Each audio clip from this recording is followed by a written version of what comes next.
Parte 1. Técnicas fundamentais para tratar com as pessoas. Capítulo 1. Se quer tirar mel, não espante a colmeia.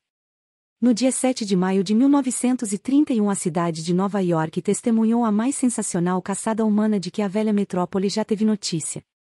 Depois de semanas de procura, Crowley, alcunhado Two Gun, o assassino que não fumava nem bebia, fora localizado e cercado no apartamento de sua namorada em West End Avenue. 150 policiais e detetives dirigiram o cerco ao seu esconderijo no último andar do prédio. Depois de abrirem buracos no teto, procuraram alcançar Crowley, o rei dos matadores, com gás lacrimogêneo. Armaram então suas metralhadoras nos edifícios vizinhos, e por mais de uma hora uma das zonas residenciais mais finas de Nova York esteve em rebuliço com os tiros de pistolas e o ratatá das metralhadoras. Crowley, agachado atrás de uma cadeira estofada, atirava incessantemente contra a polícia. 10.000 pessoas emocionadas assistiam à batalha. Nada parecido havia sido visto antes nas ruas de Nova York. Quando Crowley foi capturado, o comissário de polícia Mulroney declarou que o celerado Two Gun era um dos elementos mais perigosos na história do crime em Nova York. Ele matará, disse o comissário, no cair de uma pena. Mas como Crowley, o Two Gun, se considerava a si mesmo? Nós o sabemos, porque enquanto a polícia estava atirando contra o seu apartamento ele escreveu uma carta endereçada a quem possa interessar. E, ao escrevê-la, o sangue que corria de um dos seus ferimentos deixou um rastro carmesim no papel. Nesta missiva Crowley disse: debaixo do meu casaco há um coração fatigado, mas bondoso, um coração incapaz de fazer mal a qualquer pessoa. Pouco tempo antes, estava Crowley namorando a garota numa estrada no campo em Long Island. Subitamente um policial dirigiu-se para o carro estacionado e pediu: deixe-me ver sua licença. Sem dizer uma só palavra, Crowley sacou sua arma e derrubou o policial com um tiro. Quando a moribunda autoridade caiu, Crowley saltou do carro, tirou o revólver do policial e deu outro tiro no corpo, que se achava prostrado. E era este assassino quem dizia: debaixo do meu casaco há um coração fatigado, mas bondoso, um coração incapaz de fazer mal a qualquer pessoa. Crowley foi condenado à cadeira elétrica. Ao chegar à Câmara da Morte, na prisão de Sing Sing, teria ele exclamado: isto e o que consegui por matar pessoas? Em absoluto. Ele disse: é o que consegui por defender-me. O ponto interessante do caso é o seguinte: Two Gun não se culpava por coisa alguma. Será esta atitude pouco comum entre os criminosos? Se pensa assim, leia o seguinte. Passei os melhores anos da minha vida proporcionando os mais verdadeiros prazeres ao povo, ajudando-o a divertir-se, e tudo o que consegui com este meu gesto foi insultos e a existência de um homem caçado. Foi Al Capone quem falou assim. Sim, o até então inimigo público número 1 da América do Norte, o mais sinistro chefe de gangster que já apareceu em Chicago. Capone não se condena. Julga-se um benfeitor público mal apreciado e mal compreendido. E o mesmo fez Dat Schultz antes de baquear atingido pelas balas dos gangster em Newark. Dat Schultz, um dos mais notáveis larápios de Nova York, declarou numa entrevista aos jornais que ele era um benfeitor público. E acreditava nisto. Mantive uma interessante correspondência sobre o assunto com Lewis Laves, o diretor da infamante prisão de Sing Sing durante anos. Afirmou-me ele que poucos criminosos em Sing Sing se consideram más pessoas. São tão humanos como você e eu. Por isso justificam e explicam. Eles podem dizer-lhe porque foram rápidos no apertar o dedo no gatilho. A maioria deles tenta, por uma forma de raciocínio, falsa ou lógica, justificar seus atos antissociais para si mesmos e, consequentemente, sustentam com arrogância que não deviam estar presos. Se Al Capone, Crowley, o Two Gun, Dat Schultz e os homens e mulheres desesperados que se acham atrás das grades da prisão não se recriminam por coisa alguma, que diremos acerca das pessoas com as quais vocês e eu diariamente estamos em contato? O falecido John Vanamaker confessou certa feita. Eu aprendi há 30 anos que é uma loucura crítica. Já não são pequenos os meus esforços para vencer minhas próprias limitações sem me amofinar com o fato de que Deus não realizou igualmente a distribuição dos dons de inteligência. Vanamaker aprendeu esta lição muito cedo, mas, quanto a mim, errei por este velho mundo durante um terço de século até que ele mesmo começou a ensinar-me que, 99 vezes em 100, nenhum homem já se criticou por coisa alguma, importando quanto possa ele estar errada. A crítica é fútil porque coloca um homem na defensiva, e, usualmente, faz com que ele se esforce para justificar-se. A crítica é perigosa porque fere o precioso orgulho do indivíduo, alcança o seu senso de importância e gera o ressentimento.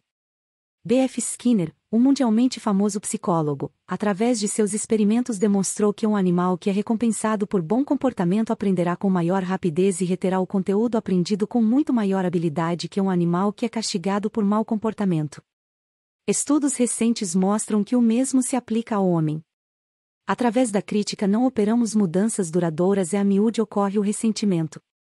Hans Selye, outro notável psicólogo, afirmou: com a mesma intensidade da sede que nós temos de aprovação, tememos a condenação. George B. Johnston, de Enid, Oklahoma, trabalha como coordenador da segurança de uma empresa de engenharia. Entre as suas responsabilidades, está a fiscalização que busca garantir que todos os empregados, ao trabalharem no campo, usem seus capacetes. Segundo ele, ao deparar com os trabalhadores sem capacete impunha-lhes sua autoridade ao falar sobre o regulamento e exigia-lhes que o cumprissem rigorosamente. Como resultado, obtinha obediência imediata, mas tão logo se afastava os operários retiravam seus capacetes.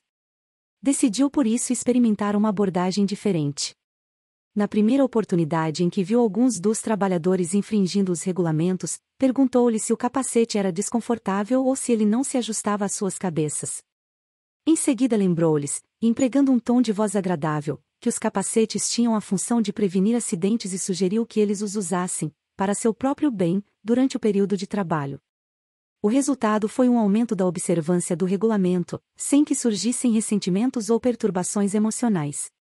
Milhares de páginas da história estão cheias de exemplos da futilidade da crítica, exemplos que poderão ser encontrados facilmente. Tome, para ilustração, a famosa polêmica entre Theodore Roosevelt e o presidente Taft, polêmica que dividiu o Partido Republicano, colocou Woodrow Wilson na Casa Branca, traçou notáveis e luminosas linhas através da Grande Guerra e alterou o curso da história. Façamos uma revisão dos fatos, rapidamente. Quando Theodore Roosevelt deixou a Casa Branca, em 1908, fez Taft seu sucessor, e seguiu para a África à caça de leões. Ao regressar, Roosevelt explodiu. Denunciou Taft pelo seu conservantismo, formou o Partido Bumwose e tudo mais para demolir o Grão-Old Party, o Partido Republicano. Na eleição que se seguiu, William Howard Taft e o Partido Republicano contaram apenas com 2 estados, Vermont e Utah. Foi a mais estrondosa derrota que o velho e tradicional partido já sofrerá. Theodore Roosevelt acusava Taft, mas teria este recriminado? Naturalmente que não. Com lágrimas nos olhos, Taft dissera: não vejo como podia ter feito as coisas de outro modo. Quem merecia a censura? Roosevelt ou Taft? Francamente, não sei, nem me interessa saber. Quero apenas mostrar que toda a crítica de Theodore Roosevelt não convenceu Taft de que ele estava errado. Apenas fez com que procurasse justificar-se, reiterando com lágrimas nos olhos: não vejo como podia ter feito as coisas de outro modo. Veja agora o exemplo do escândalo da Teapot Dome Oil. Lembra-se dele? Manteve os jornais vibrando de indignação durante os primeiros anos 20. Arruinou a nação. Na memória dos vivos nada parecido com tal escândalo havia acontecido antes na vida pública americana. Eis os fatos concretos do escândalo. Albert B. Fall, secretário do Interior, no governo Harding, estava a braços com o arrendamento das reservas de petróleo em El Rio e Teapot Dome, reservas de petróleo que tinham sido postas de lado para o uso futuro da Marinha. Abriu o secretário do Estado, Fall, uma concorrência pública? Não, senhor. Entregou nababesco e rendoso contrato diretamente ao seu amigo Edward L. Doane. E que fez este? Concedeu a Fall que ele, com satisfação, chamou de empréstimo, a quantia de $100.000. Então, de um modo altamente inteligente, o secretário Fall ordenou à Marinha dos Estados Unidos naquele distrito que obrigasse a retirada aos competidores que com seus postos adjacentes estavam solapando o petróleo da Armada em El Rio. Os competidores, obrigados a retirar-se de seus terrenos, à força de armas e baionetas, dirigiram-se imediatamente à corte e divulgaram o escândalo dos $100.000 da concessão das reservas de petróleo da Teapot Dome. A podridão descoberta foi tamanha que arruinou a administração Harding, encheu de náuseas toda a nação, ameaçou de dissolução o Partido Republicano e colocou Albert B. Fall atrás das grades da prisão. Fall foi condenado como poucos homens na vida pública já o foram. Ter-se-ia ele arrependido? Nunca. Anos mais tarde, Herbert Hoover num discurso público declarou que a morte do presidente Harding tinha sido motivada pelo traumatismo moral que lhe causara a traição de um amigo. Quando a senhora Fall ouviu isso, saltou da cadeira, chorou, brandiu os punhos e exclamou: "O quê? Harding foi traído por Fall? Não. Meu marido jamais traiu alguém. Esta casa cheia de ouro não faria meu marido cometer um erro. Ele, sim, é que foi traído, levado ao Calvário e crucificado. Eis aí a natureza humana em ação, o culpado culpando todos, menos a si mesmo. Somos todos assim. Por isso, quando você e eu tivermos de criticar alguém amanhã, devemos lembrar-nos de Al Capone, Tugan e Albert Fally. Compreendamos que as críticas são como os pombos. Sempre voltam aos pombais. Tenhamos em mente que a pessoa a quem vamos criticar e condenar, provavelmente se justificará e, por seu turno, nos condenará, ou como disse o nobre Taft. Não vejo como podia ter feito as coisas de outro modo. Na manhã de um sábado, 15 de abril de 1865, agonizava Abraham Lincoln num quarto de modesta casa de cômodos que ficava em frente ao Teatro Ford, onde John Wilkes Booth o alvejara. O enorme corpo de Lincoln estava estendido diagonalmente em uma desconjuntada cama, muito pequena para ele. Uma reprodução barata do famoso quadro de Rosa Bonheur, The Horse Fair, estava à cabeceira da cama e a pálida chama amarela do bico de gás iluminava veladamente o ambiente. Quando Lincoln agonizava, disse o Sr. Stanton, ministro da Guerra: "Aqui está o mais perfeito governante que o mundo já viu." Qual o segredo de Lincoln no seu êxito no trato com os homens? Estudei a vida de Abraham Lincoln durante 10 anos, dediquei 3 anos inteiros escrevendo e reescrevendo um livro intitulado Lincoln, esse desconhecido. Creio ser este o mais detalhado e exaustivo estudo sobre a personalidade de Lincoln, sua vida no lar que um ser humano podia realizar. Fiz um estudo especial do método de Lincoln lidar com os homens. Gostava ele da crítica? Oh, sim. Quando ainda jovem, no Pigeon Creek Valley, de Indiana, não somente criticou mas escreveu cartas e poemas ridicularizando e jogando essas cartas nas estradas, em pontos onde tinha certeza de que seriam encontradas. Uma delas provocou ressentimentos que duraram toda a vida. Mesmo depois de estar advogando em Springfield, Illinois, Lincoln atacava seus adversários abertamente em cartas que publicava nos jornais. Fez isso por muitas vezes. No outono de 1842, ridicularizou um belicoso político irlandês chamado James Shields. Lincoln satirizou numa carta anônima publicada no Springfield Journal. A cidade riu às gargalhadas. Shields, sensível e orgulhoso, foi presa fácil da indignação. Descobriu o autor da carta, montou no seu cavalo, procurou Lincoln e desafiou-o para um duelo. Lincoln não queria lutar. Era contra os duelos, mas não pôde recusar, pois se tratava de sua honra. Coube a Lincoln escolher a arma. Confiando na extensão de seus braços, escolheu as compridas espadas de cavalaria, tomou lições no manejo da mesma com um graduado de West Point. No dia designado, ele e Shields se encontraram num trecho de areia do rio Mississippi, dispostos a lutar até a morte. No último minuto, porém, os padrinhos resolveram suspender o duelo. Este foi o mais triste incidente pessoal da vida de Lincoln. Foi, porém, para ele, uma valiosa lição na arte de tratar as pessoas. Nunca mais escreveu uma carta insultuosa. Nunca mais ridicularizou ninguém. E, desde então, jamais criticou qualquer pessoa por coisa alguma.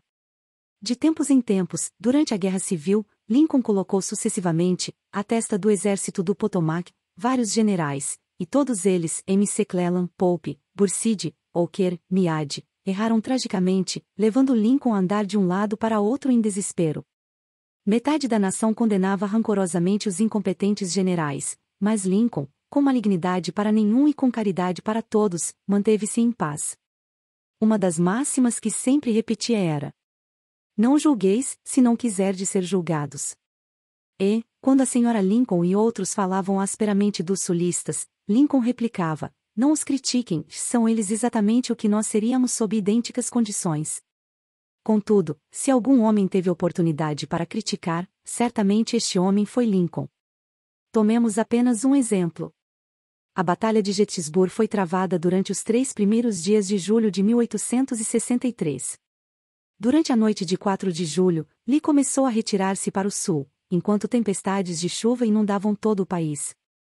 Quando Lee, com o seu exército vencido, chegou ao Potomac, deparou com um rio transbordante, impossível de ser transposto, e o exército vitorioso da União à retaguarda.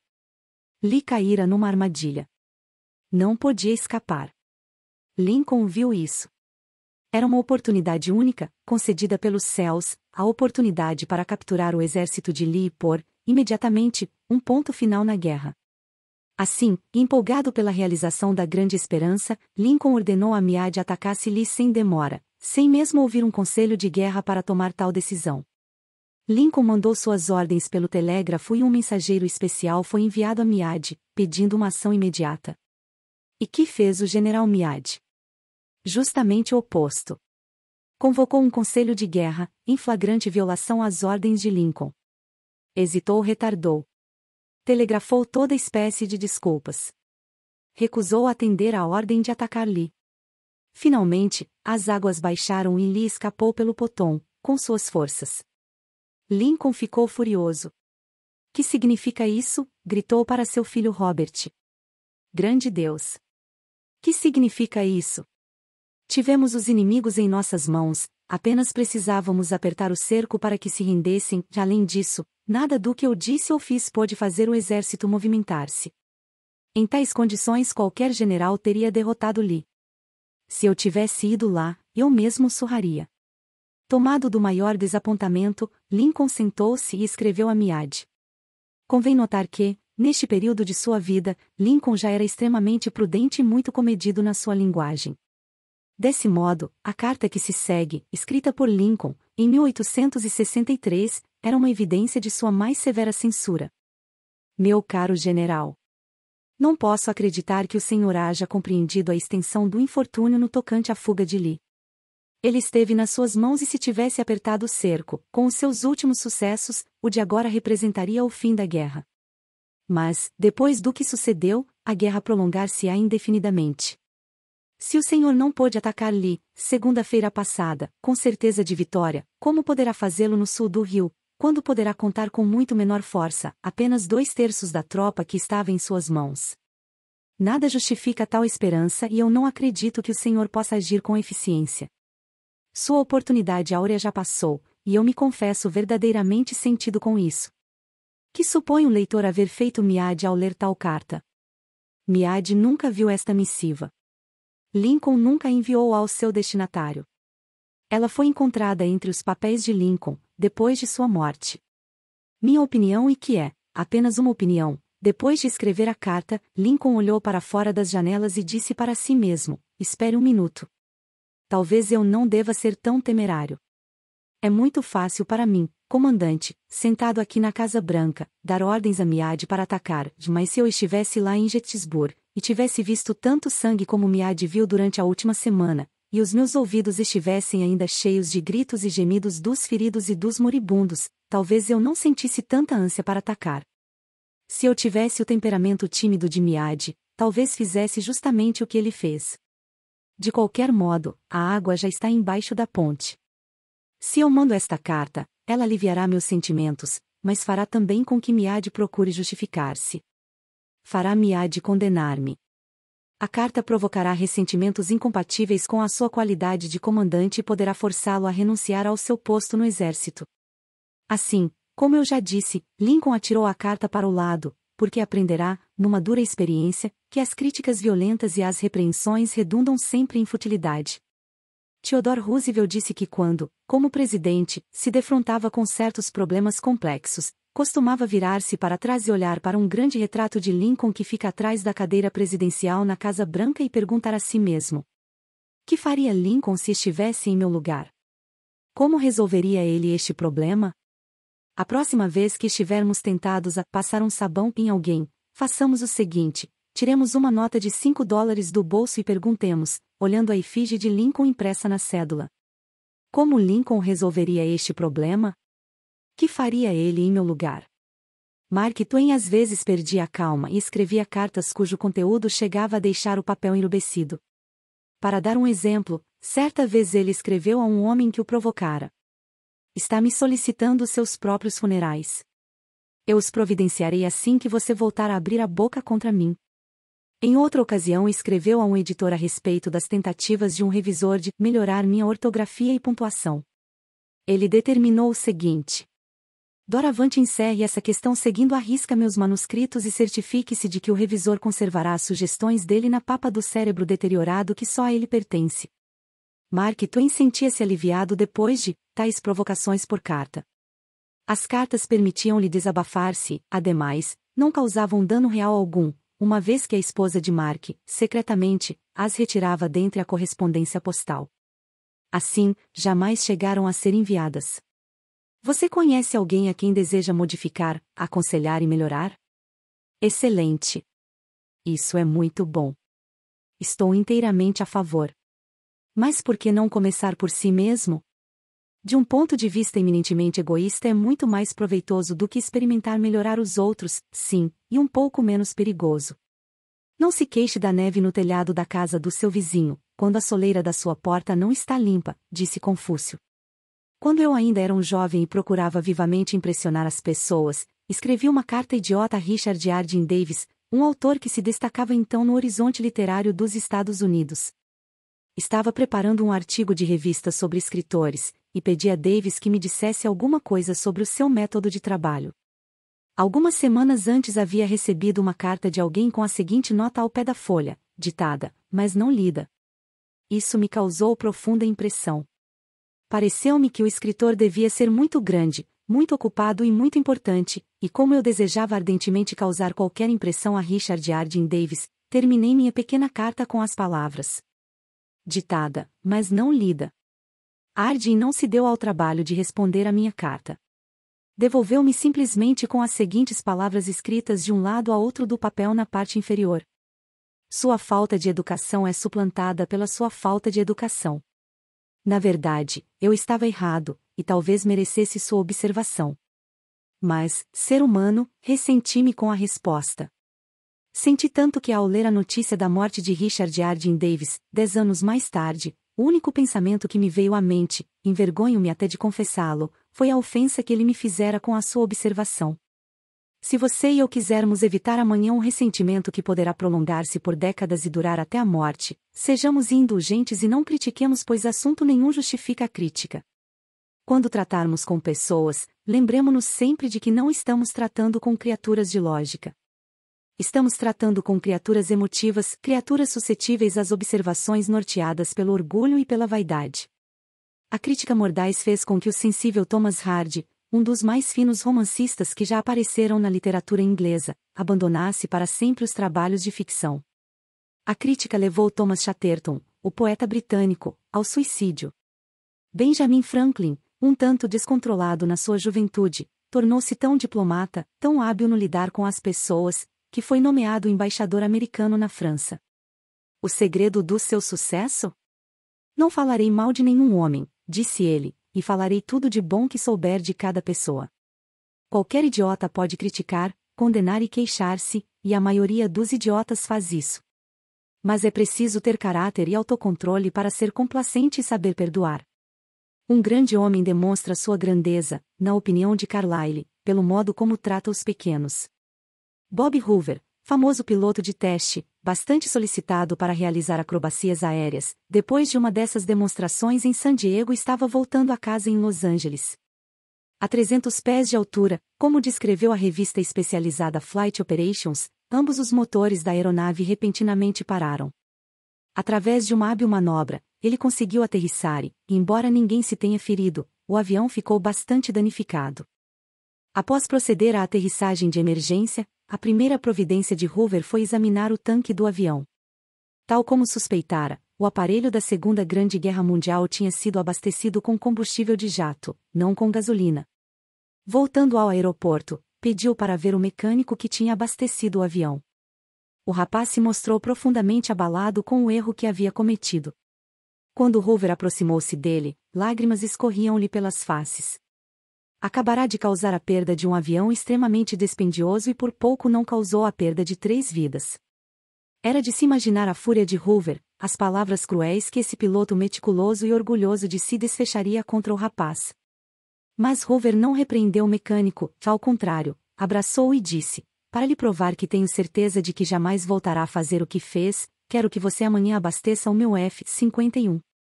Comumente os pais se veem tentados a criticar seus filhos. Talvez o leitor espere que eu diga: não o façam. Mas direi simplesmente: antes de criticá-los, leiam um dos clássicos do jornalismo norte-americano, Father Forgets, Ó Pai Perdoa.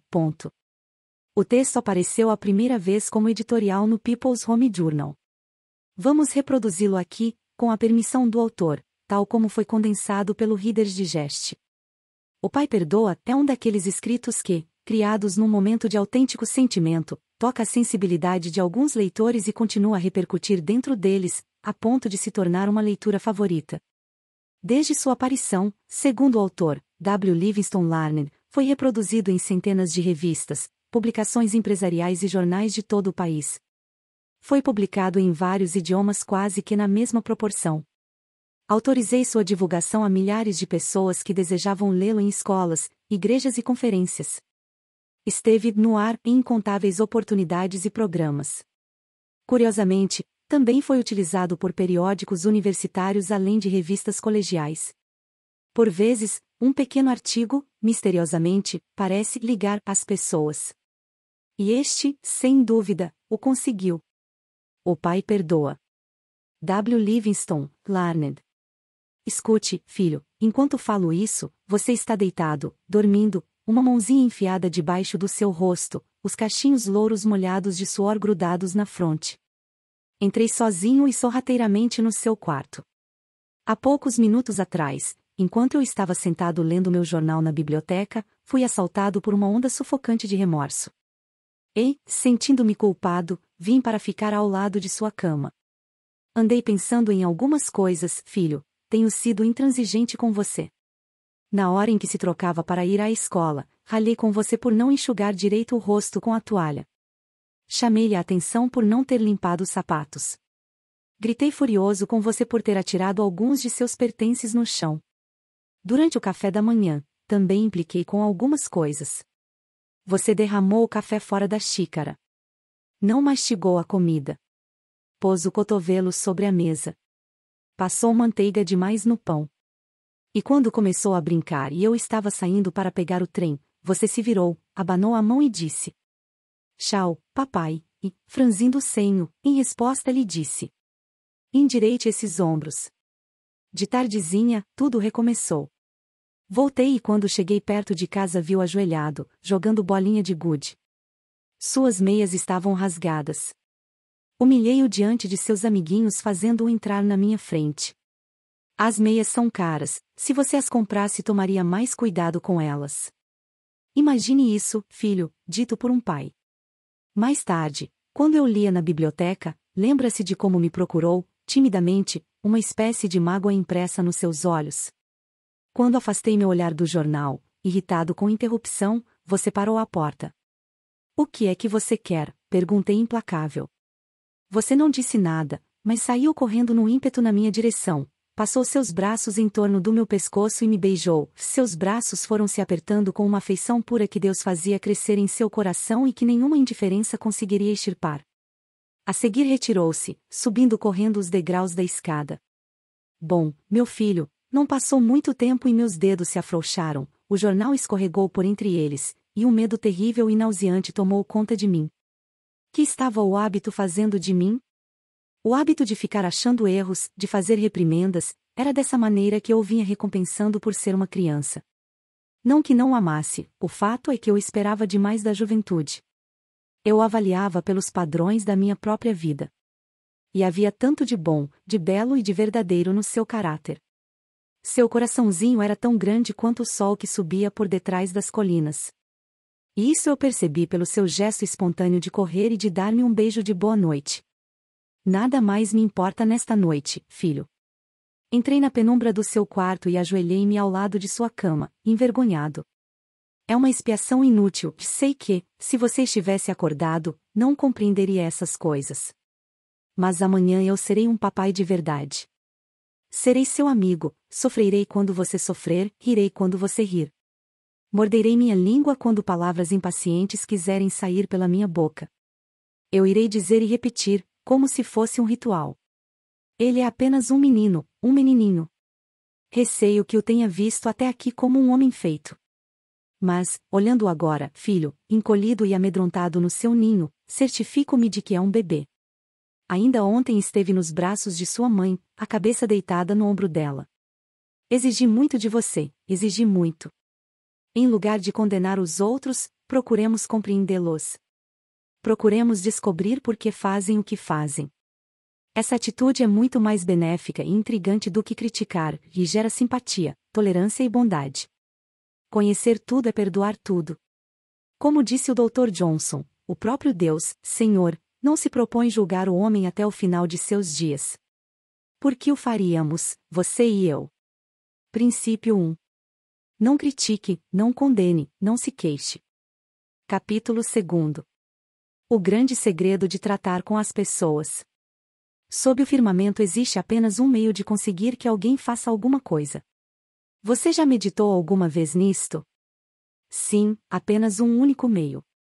E este meio é conseguir que a outra pessoa queira fazer. Lembre-se, não existe outro caminho. Naturalmente você pode fazer com que um homem lhe dê seu relógio achegando-lhe um revólver sobre as costelas. Pode obter de um empregado a sua colaboração, até você virar as costas, ameaçando-o com a despedida. Pode levar uma criança a fazer o que você deseja por meio de pancadas ou ameaças.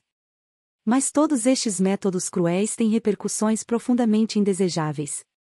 O único processo pelo qual posso conseguir que você faça alguma coisa é dando-lhe o que você quer. Que quer você? Sigmund Freud disse que tudo em você e em mim emana de dois motivos, a necessidade sexual e o desejo de ser grande.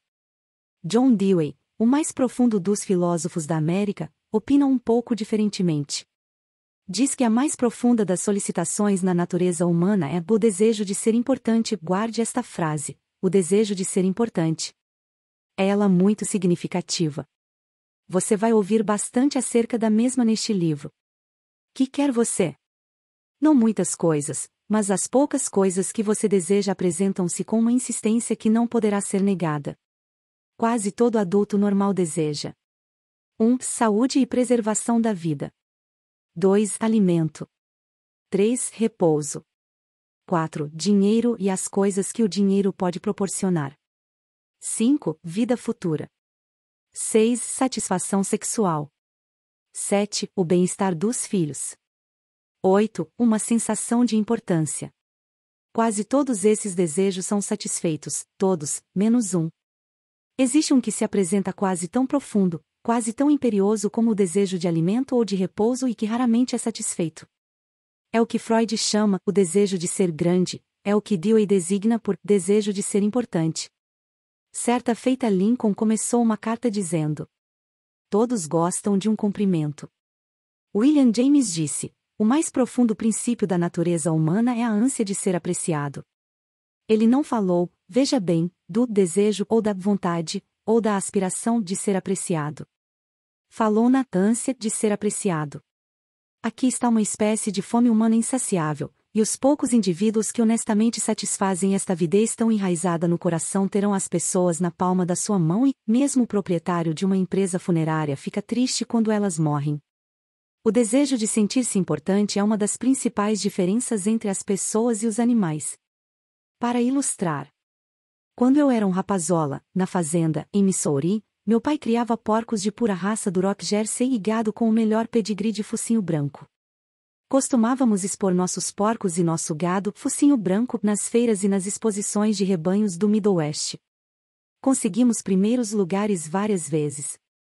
Meu pai prendia as fitas azuis, símbolos da mais alta distinção, num pedaço de musselina branca, e, quando recebíamos visitas, ia logo buscar o pedaço de musselina.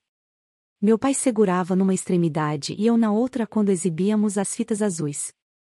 Os porcos não ligavam às fitas azuis que ganhavam. Meu pai, porém, dava-lhes grande valor. tais prêmios lhe ensejavam muita importância. Se os nossos antepassados não tivessem tido este vivo desejo de se sentirem importantes, a civilização teria sido impossível. Sem ele, seríamos apenas como os animais. Foi o desejo de ser importante que levou um empregado num armazém, pobre e sem ilustração, a estudar alguns livros de direito que encontrara no fundo de uma barrica de objetos pessoais descartados e que comprará por 50 centavos. Você, por certo, já ouviu falar deste empregado de armazém. Chamava-se Lincoln. Foi esse desejo de ser importante que inspirou Dickens a escrever suas novelas imortais. Tal desejo inspirou Sir Christopher Wren a gravar suas sinfonias na pedra. O mesmo desejo levou Rockefeller a juntar milhões que jamais gastou. E este mesmo desejo fez o homem mais rico da sua cidade construir uma casa muito maior do que as suas necessidades. Este desejo faz você querer usar roupas da última moda, dirigir os últimos carros e falar sobre seus inteligentes filhos. É este desejo que leva muitos rapazes a se tornarem bandidos e assassinos. A média dos jovens criminosos de hoje, diz P. Mulroney, antigo comissário de polícia de Nova York, tem o ego inflado, e seu primeiro pedido depois da prisão é ver os jornais que deles fazem heróis. A desagradável perspectiva de cumprir uma sentença na prisão parece remota desde que ele possa admirar sua fotografia ocupando espaços ao lado de retratos de esportistas famosos, astros de cinema e televisão e políticos.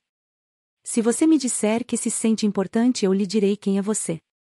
Isto determina o seu caráter. É a coisa mais significativa sobre você.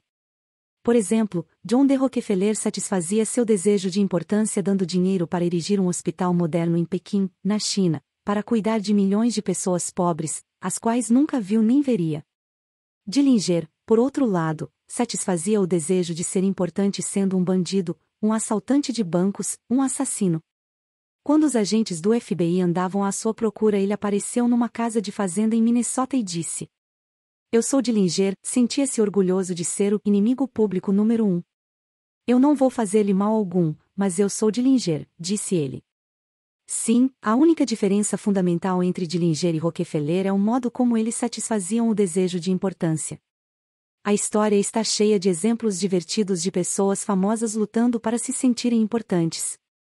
Mesmo George Washington quis ser chamado a Sua Majestade, o presidente dos Estados Unidos, e Colombo pleiteou o título de almirante do oceano e vice-rei da Índia. Catarina, a Grande, recusou abrir cartas que não eram endereçadas à Sua Imperial Majestade, e a Sr. Lincoln, na Casa Branca, virou-se para Sr. Grant como uma fera e gritou: "Como ousa estar sentada em minha presença antes de meu convite?" Nossos milionários ajudaram financeiramente a expedição do almirante Byrd ao Polo Antártico na certeza de que várias montanhas de gelo seriam chamadas com os seus nomes. Victor Hugo aspirou a ter nada menos do que a cidade de Paris com outro nome em sua honra. Mesmo Shakespeare, o mais poderoso dos poderosos, procurou aumentar o Fausto do seu nome, buscando um brasão para sua família. Muitas pessoas se tornaram enfermas com a finalidade de conquistar simpatia e atenção, e desfrutar um ar de importância. Tomemos, por exemplo, a Sra. McKinley.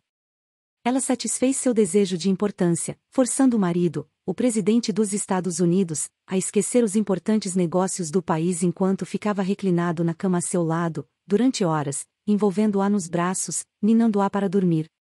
Alimentava seu absorvente desejo de merecer consideração, insistindo em que ele permanecesse a seu lado enquanto tratava dos dentes, e, certa feita, criou uma cena tempestuosa quando McKinley a deixou só com o dentista enquanto tornavam os apontamentos com John I, seu primeiro-ministro. Mary Roberts Rineart contou-me uma vez que uma inteligente e forte jovem adoecera com o fim de desfrutar a consideração e os cuidados de sua família.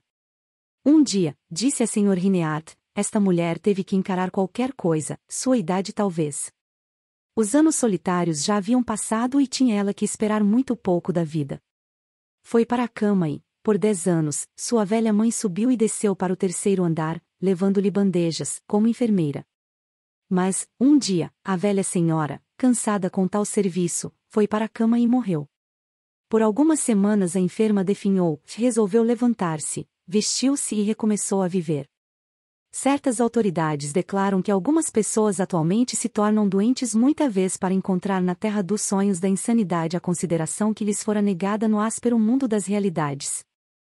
Existem mais pacientes sofrendo das faculdades mentais nos hospitais dos Estados Unidos que de todas as outras doenças conjuntamente. Qual a causa da insanidade? Ninguém pode, por certo, responder a uma pergunta tão vasta como esta, mas nós sabemos que certas doenças, como a sífilis, atacam e destroem as células do cérebro, causando a loucura. De fato, metade de todas as doenças mentais pode ser atribuída a causas físicas tais como lesões cerebrais, álcool, tóxicos e ferimentos. Mas, a outra metade, e essa metade é a parte mais terrível do caso, a outra metade das pessoas que se tornam insanas mentalmente, pelo menos na aparência, nada de anormal apresenta organicamente nas suas células cerebrais. Nas neuroscopias, quando estudados por meio de microscópios da mais alta potência, os tecidos cerebrais mostram-se perfeitos, tão saudáveis como os seus e como os meus. Por que esta gente se torna atacada das faculdades mentais? Formulei recentemente esta pergunta ao médico-chefe de um dos nossos mais importantes hospitais para loucos.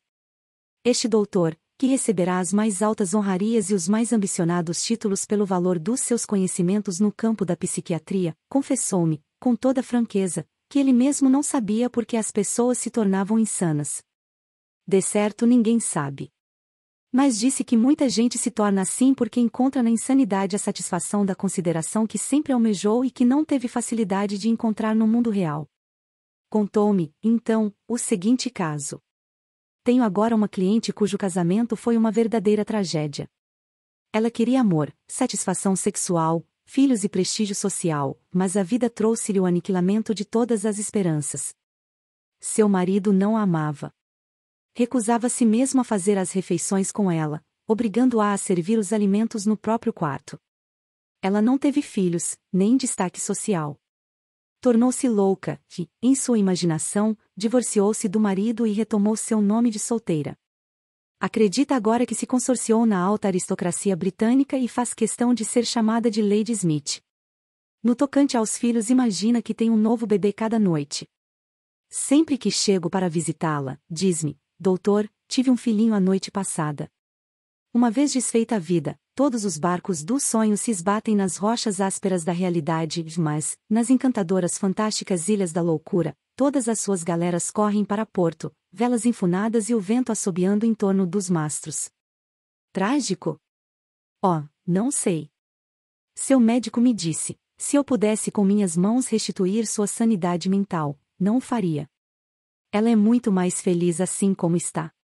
Se muitas pessoas vivem tão desejosas de consideração que chegam a se tornar desequilibradas mentalmente para conseguir seu intento, imagine que milagres poderemos realizar dando às pessoas uma apreciação honesta deste aspecto da insanidade. Um dos primeiros homens da área comercial nos Estados Unidos a receber um salário superior a $1 milhão anualmente, numa época em que não havia imposto de renda e em que um indivíduo que recebesse $50 semanais era considerado de boa situação, foi Charles Schwab. Andrew Carnegie escolheu-o para ser o primeiro presidente da recém-fundada United States Steel Company, em 1921, quando Schwab contava apenas 38 anos de idade. Posteriormente Schwab deixou a US Steel e foi dirigir a Bethlehem Steel Company, então em má situação, e dela fez uma das empresas mais bem-sucedidas dos Estados Unidos. Por que Andrew Carnegie pagava a Schwab mais de $3 mil por dia? Por quê? Porque Schwab era um gênio? Não. Porque ele conhecia mais sobre a manufatura do aço que outras pessoas. Tolice. Charles Schwab disse-me que tinha muitos homens trabalhando para si que conheciam mais sobre a manufatura do aço que ele. Segundo Schwab, a razão de perceber um salário tão elevado era a sua habilidade no tratar com as pessoas. Perguntei-lhe como fazia isto.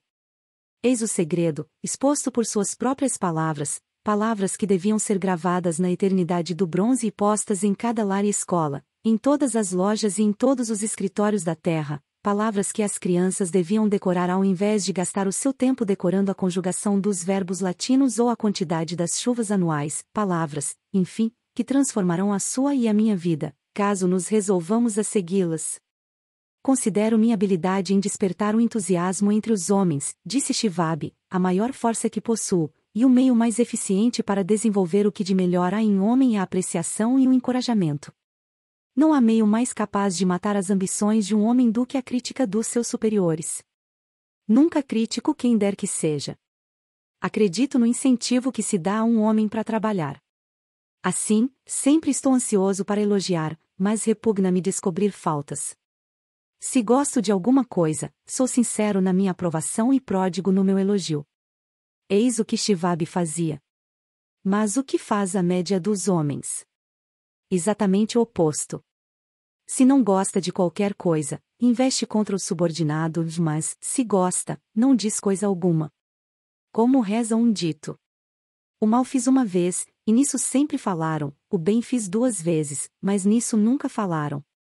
Tenho viajado muito na minha vida, e tenho encontrado grandes homens em várias partes do mundo, declarou Shivab, mas ainda estou para encontrar o homem, seja qual for a sua situação, que não tenha feito melhor trabalho e nele posto maiores esforços sob um espírito de aprovação do que se tivesse de fazê-lo sob o espírito da crítica.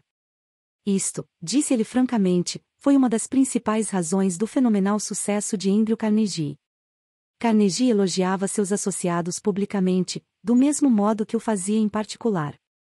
Carnegie fez questão de elogiar seus assistentes até mesmo na sua sepultura. Escreveu para si mesmo um epitáfio que diz: aqui jaz um homem que soube ter junto a si homens que eram mais inteligentes que ele. A apreciação sincera foi um dos segredos do sucesso de Rockefeller no conduzir os homens. Por exemplo, quando um dos seus sócios, Edward T. Bedford, cometeu um erro e a firma perdeu $1 milhão numa compra mal realizada na América do Sul, John Rockefeller podia ter feito qualquer crítica, mas sabia que Bedford havia feito o possível, e o incidente foi encerrado. Assim mesmo Rockefeller ainda encontrou alguma coisa a elogiar, congratulou-se com Bedford porque conseguiu salvar 60% do dinheiro que havia investido na compra. Isto é esplêndido, disse Rockefeller. Nós não podemos fazer sempre as coisas conseguindo lucros certos.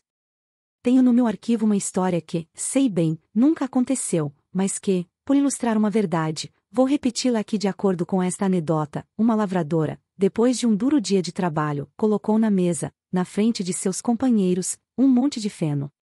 Quando, indignados, perguntaram-lhe se tinha enlouquecido, ela retrucou: ora, como é que eu ia saber que poriam reparo? Faz 20 anos que venho cozinhando para vocês e durante todo esse tempo nunca abriram a boca para dizer que não queriam comer feno. Quando, há poucos anos atrás, se realizou um estudo sobre esposas que abandonavam os maridos, qual foi a conclusão a que se chegou? Falta de reconhecimento. E posso até mesmo testar que um estudo sobre os maridos que abandonam as esposas levaria à mesma conclusão. Em geral nos acostumamos tato com a presença de nossas esposas, que nunca nos lembramos de dizer-lhes o quanto as estimamos. Um membro de uma de nossas classes relatou-nos a respeito de um pedido feito por sua esposa. Ela e um grupo de companheiras da igreja estavam seguindo um programa de autoaperfeiçoamento. A mulher solicitou ao marido que a ajudasse elaborando uma relação com as 6 coisas que, segundo ele, ela poderia fazer para se tornar uma esposa mais eficiente. Ele relatou à classe: esse pedido me deixou surpreso. Francamente, não me teria sido difícil relacionar 6 coisas nas quais gostaria que ela mudasse, e ela, por sua vez, poderia ter relacionado milhares de coisas em que eu poderia mudar, mas não o fiz. Em vez disso, disse-lhe: vou pensar nisso e amanhã pela manhã dou uma resposta.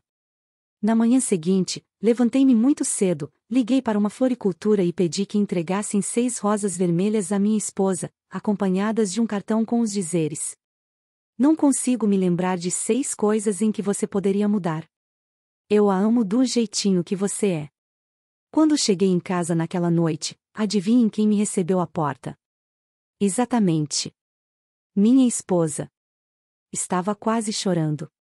Nem preciso dizer, fiquei extremamente contente por não tê-la criticado como me pedirá. No domingo seguinte, na igreja, após minha esposa apresentar os resultados de sua missão, muitas das mulheres com quem ela estudava procuraram-me e disseram: foi o gesto mais cortês que vi em toda a minha vida. A partir de então compreendi que poder tem apreciação. Ziegfeld, o mais espetacular produtor teatral que já encantou a Broadway, conseguiu tal reputação pela sua sutil habilidade em glorificar a garota americana. Conseguia repetidamente transformar desalinhadas criaturinhas que ninguém olharia 2 vezes, no teatro, numa visão encantadora de mistério e sedução.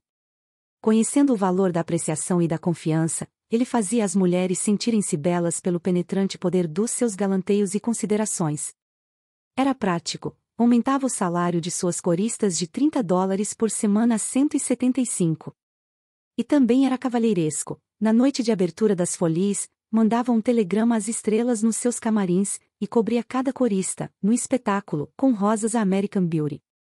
Certa feita fui inteiramente dominado pelo fastio e passei 6 dias e 6 noites sem comer. Não foi coisa difícil de suportar. Eu estava com menos fome no fim do 6º dia do que no fim do 2º. Conheço entretanto, e você também, pessoas que pensariam haver cometido um crime se deixassem suas famílias ou empregados sem alimento durante 6 dias, mas elas deixarão por 6 dias, 6 semanas e muitas vezes 60 anos sem lhes prestar uma sincera consideração, coisa que eles desejam tanto como a alimentação. Disse Alfred Lund quando desempenhou o principal papel em Reunião em Viena, Reunião de Viena. Nada há que eu necessite tanto como estímulos para minha vaidade. Alimentamos os corpos de nossos filhos, amigos e empregados, mas apenas esporadicamente alimentamos sua vaidade. Nós lhes damos um bife com batatas para adquirirem energia, mas nos descuramos de dar-lhes as palavras de estímulo que ecoarão nas suas memórias como a música das estrelas matutinas. Paul Harvey, num de seus programas de rádio, O Resto da História, mostrou como uma apreciação sincera consegue modificar a vida de uma pessoa. Contou que, anos atrás, uma professora de Detroit solicitou a Steve Maurice que a ajudasse a procurar um camundongo que estava solto na sala de aula. Entenda-se, ela apreciava o fato de que a natureza havia dado a Steve algo que na sala ninguém possuía. A natureza havia dado a Steve um aguçado par de ouvidos para compensar sua cegueira. De fato, era aquela a primeira vez que alguém reconhecia a capacidade de seus ouvidos. Hoje, após muitos anos, ele afirma que aquele ato de consideração iniciava uma nova vida. A partir daquele momento, começou a desenvolver seu dom auditivo e esforçou-se por se tornar, sob o nome artístico de Stevie Wonder, um dos maiores cantores e compositores de música popular dos anos 70, asterisco. Alguns leitores estão dizendo justamente agora que acabam de ler estas linhas. Isto não passa de tolices. Isto não dá resultado algum a não ser com pessoas atrasadas. Por certo que a bajulação raramente produz efeito com gente de discernimento. É frívola, egoísta e insincera. Deve falhar e constantemente acontece isso. Muitas pessoas se acham tão famintas, tão sedentas por apreciação que aceitam qualquer coisa, do mesmo modo que o homem que está morrendo à fome come até capim e minhocas. Mesmo a rainha Vitória era suscetível à galanteria e à lisonja. O primeiro-ministro Benjamin Disraeli confessou que sempre as empregava um pouco quando tratava com a rainha. Usando suas próprias palavras disse ele. Espalhava-as como o pedreiro, com a trolha. Mas Disraeli foi um dos homens mais polidos, mais galantes e mais corretos que já governaram o grande Império Britânico. Foi um gênio na sua esfera. O que teria eficiência para ele, necessariamente para você e para mim não teria valor. No trato diário, a bajulação lhe fará mais mal que bem. Lisonja é falsificação e, como dinheiro falsificado, poderá causar-lhe transtornos se tentar passá-los adiante. A diferença entre o elogio e a bajulação é simples. Um sincero e a outra insincera. Um vem do coração, a outra da boca para fora. Um é altruísta, a outra é egoísta. Um é universalmente admirado, a outra universalmente condenada. Vi há pouco tempo um busto do herói mexicano General Álvaro Obregón no Palácio Chapultepec, na Cidade do México. Embaixo do busto estavam gravadas as seguintes sábias palavras da filosofia do General Obregón. Não tenha medo dos inimigos que o atacam. Tenha medo dos amigos que o bajulam. Não. Não. Não. Não estou sugerindo a bajulação. Longe disso. Estou falando sobre um novo modo de viver. Deixe-me repetir. Estou falando sobre um novo modo de viver. O rei Jorge V tinha uma série de 6 máximas espalhadas nas paredes da sua sala de estudos, no Palácio de Buckingham. Uma das máximas dizia: ensine-me a não fazer, nem receber elogio barato. Está aí tudo em que consiste a bajulação, elogio barato. Li certa vez uma definição da bajulação que merece ser repetida. Bajulação consiste em dizer a um outro homem justamente o que ele pensa acerca de si mesmo. Use a linguagem que quiser, disse Ralph Waldo Emerson, mas você nunca poderá dizer senão o que você é. Se tudo que tivéssemos de fazer fosse usar a bajulação, todos fariam o mesmo e todos seriam técnicos em relações humanas. Quando não temos o nosso pensamento absorvido em algum problema definitivo, geralmente gastamos 95% do nosso tempo pensando em nós mesmos. Agora, se deixarmos de pensar em nós mesmos por um momento e começarmos a pensar nos pontos bons de um outro homem, não necessitaremos de nos valer da bajulação tão barata e falsa que pode ser motivo de zombaria, quase antes de sair da boca. Uma das virtudes mais negligenciadas no nosso dia a dia é a valorização. Às vezes, por algum motivo, descuidamos de fazer um elogio a um filho ou a uma filha quando nos apresentam suas boas notas, e deixamos de incentivar nossas crianças quando pela primeira vez fazem um bolo ou constroem uma gaiola de passarinho. Nada alegra mais uma criança que este tipo de elogio e de interesse por parte dos pais. Da próxima vez que você gostar do filé mignon que comer no restaurante do clube, peça ao garçom para dizer ao cozinheiro que ele estava excelente, e quando um vendedor cansado se mostrar de uma gentileza incomum, não esqueça de mencioná-la. Todo pastor, conferencista ou orador sente a inutilidade de seu desempenho quando não recebe da audiência o menor comentário elogioso. O que se aplica a profissionais aplica-se duplamente àqueles que trabalham em escritórios, lojas e fábricas e aos nossos familiares e amigos. Nas nossas relações interpessoais, não devemos nos esquecer de que nossos companheiros são seres humanos e que, como tais, desejam ouvir uma palavra que os valorize. É a moeda legal que todas as almas apreciam. Experimente deixar um rastro amistoso de pequenas centelhas de gratidão à sua passagem. Você se surpreenderá em ver como elas acendem chamas de amizade que alumiarão sua trajetória numa próxima visita. Pamela Dana, de Nova Fairfield, Connecticut, tinha, como responsabilidade de seu trabalho, que supervisionar um bedel que não vinha trabalhando como se esperava. Os outros empregados da firma zombavam dele e sujavam os corredores para provarem o péssimo serviço que ele prestava. A situação não era boa e a loja perdia em produtividade. Pam, sem sucesso, procurou motivar esse homem. Notou, porém, que de quando em quando ele fazia bem determinado serviço. Fez questão de elogiá-lo por esses trabalhos bem feitos diante de todos os funcionários. Cada dia que passava, o trabalho dele foi melhorando e, em breve, muito em breve, tudo o que fazia resultava eficiente. Hoje ele é um funcionário excelente e todos o elogiam e fazem questão de reconhecê-lo. O elogio honesto obteve resultados onde a crítica e a ridicularização falharam. Magoar as pessoas não apenas não as modificam, como jamais as despertam para suas atividades. Há um velho ditado que recortei e coloquei sobre o meu espelho, onde, inevitavelmente, sempre o vejo. Passarei por este caminho uma só vez, por isso, se existe qualquer bem ou qualquer gesto de bondade que eu possa fazer em benefício do ser humano, que eu faça já. Que eu não adie ou negligencie, pois por aqui jamais passarei. Emerson dizia: todo homem que encontro é superior a mim em alguma coisa. E neste particular surpreendo dele. Se isso era verdade para Emerson, não parece ser 1000 vezes mais para você e para mim? Deixemos de pensar nas nossas qualidades, nos nossos desejos. Experimentemos descobrir as qualidades boas de um outro homem. Esqueçamos então a bajulação. Façamos um honesto e sincero elogio. Seja sincero na sua aprovação e pródigo no seu elogio e as pessoas prezarão suas palavras, guardando-as e repetindo-as durante toda a vida, repetindo-as anos depois, quando você já as tiver esquecido. Princípio 2. Faça um elogio honesto e sincero. Capítulo 3. Aquele que conseguir isto terá todo o mundo a seu lado. Aquele que não o conseguir, trilhará um caminho solitário. Todos os verões vou pescar no Maine.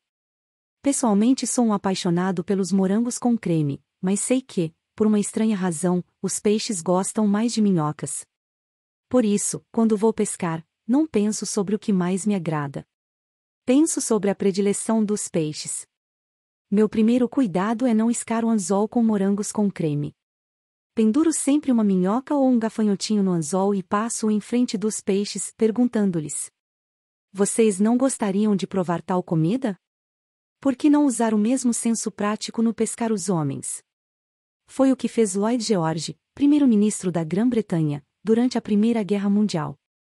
quando alguém lhe perguntou o que havia feito para se manter ainda no poder depois de todos os outros chefes do tempo da Guerra Wilson, Orlando e Clemenceau, terem sido apeados e esquecidos, respondeu que podia atribuir a sua permanência no poder apenas a uma coisa. Esta era, provavelmente, ter ele aprendido ser necessário iscar o anzol para fisgar o peixe. Por que falar sobre o que nós queremos? Isto é criancice. Absurdo. Naturalmente você está interessado no que quer. Está eternamente interessado em tal coisa. Mas apenas você. Ninguém mais. O resto dos homens não é diferente. Estamos todos interessados no que nós queremos. Assim, o único meio existente na Terra para influenciar uma pessoa é falar sobre o que ela quer e mostrar-lhe como realizar o seu intento. Lembre-se disto amanhã quando estiver procurando conseguir que alguém faça uma determinada coisa. Se, por exemplo, não quiser que o seu filho fume, não lhe pregue sermões e não fale sobre o seu desejo, mostre-lhe, porém, que os cigarros diminuem as suas possibilidades no time de basquetebol ou na vitória da corrida de 100 metros. É um excelente processo para ser empregado, quer você esteja tratando com crianças, novilhos ou chimpanzés. Ouça este exemplo: Ralph Waldo Emerson e seu filho tentaram um dia levar um bezerro para dentro da cocheira. Mas ambos cometeram o erro comum de só pensar no que estavam querendo. Emerson empurrava o bezerro enquanto o filho puxava. Mas o animalzinho agia exatamente como Emerson e o filho. Pensava apenas no que ele queria, por isso firmou as pernas e obstinadamente se recusou a deixar o campo. Uma empregada irlandesa viu a luta. Era uma mulher incapaz de escrever ensaios e livros, mas, naquele momento, teve muito mais senso, ou instinto de bezerro, que o grande Emerson. Pensou sobre o que o bezerro queria. Colocou maternalmente um dedo na boca do animal, deixou que ele o chupasse, enquanto facilmente conduzia o teimoso bezerro para dentro da cocheira. Cada ato que você realizou, desde o dia em que nasceu, foi porque você queria alguma coisa. Lembra-se daquela vez que deu $100 para a Cruz Vermelha? Sim, não foi uma exceção à regra. Deu uma centena de dólares à Cruz Vermelha porque queria praticar uma ação bonita, altruísta, divina. Porquanto ajudaste a um de meus irmãos humildes, também ajudaste a mim. Se você não se sentisse melhor com tal ação do que com o dinheiro, não o teria dado. Por certo que poderia ter feito tal contribuição também por se sentir envergonhado de recusar ou porque um freguês lhe formulara o pedido neste sentido. Mas, de uma coisa não resta a menor dúvida, fez a contribuição porque queria alguma coisa. O professor Harry Overstreet, no seu grande livro Influencing Human Behavior, diz: a ação emana daquilo que fundamentalmente desejamos, e o melhor conselho que se pode dar às pessoas que têm necessidade de convencer alguém, seja nos negócios, no lar, na escola ou na política, é despertar na outra pessoa um desejo ardente. Aquele que puder conseguir isto terá todo o mundo a seu lado. Aquele que não o conseguir trilhará um caminho solitário. Andrew Carnegie, o pobre rapazola escocês que se iniciou na vida ganhando 2 centavos por hora e deixando $365 milhões, aprendeu logo nos primórdios da sua existência que o único modo de influenciar as pessoas é falar sobre o que elas querem. Teve apenas 4 anos de escola, mas aprendeu como tratar as pessoas. Para ilustrar, estava sua cunhada preocupadíssima com os 2 filhos. Estudavam os rapazes na Yale e achavam-se tão ocupados com os seus afazeres que deixavam de escrever para casa, nem mesmo davam importância às cartas ansiosas de sua genitora. Carnegie propôs então uma aposta de $100, como ele seria capaz de obter uma resposta dos rapazes sem mesmo lhes pedir tal coisa, e na volta do correio.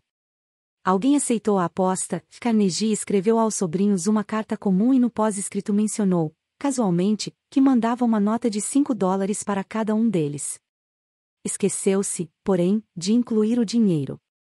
A resposta não se fez demorar, vindo na volta do correio com agradecimentos ao querido tio Andrew pela sua bondosa carta e você mesmo pode terminar a sentença. Um outro exemplo de persuasão vem de Stan Novak, de Cleveland, Ohio, um participante de nosso curso. Stan, ao voltar do trabalho para casa certa noite, encontrou o filho caçula, Tim, batendo o pé e gritando, sentado no chão da sala. No dia seguinte começaria o jardim de infância e recusava-se a ir. A reação normal de Stan seria mandar o menino subir para o quarto e dizer-lhe que seria melhor para ele mudar de ideia. Naquela noite, porém, Percebendo que essa atitude só complicaria a situação, obrigando o menino a ir mal-humorado ao jardim de infância, Sans notou-se e refletiu. Se eu estivesse no lugar do Tim, por que motivo deveria estar morrendo de vontade de ir? Ele e a esposa fizeram uma lista de todas as coisas agradáveis que Tim faria lá, tais como pintar com os dedos, cantar, conhecer outras crianças e fazer amigos.